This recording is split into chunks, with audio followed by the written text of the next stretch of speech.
eu sou a Sara e hoje eu vou responder uma dúvida frequente que temos em relação aos no-breaks.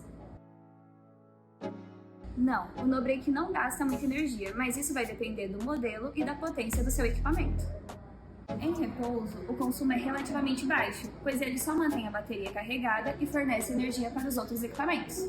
Durante uma queda de energia, o consumo aumenta, pois ele está convertendo a energia da bateria para alimentar os outros dispositivos.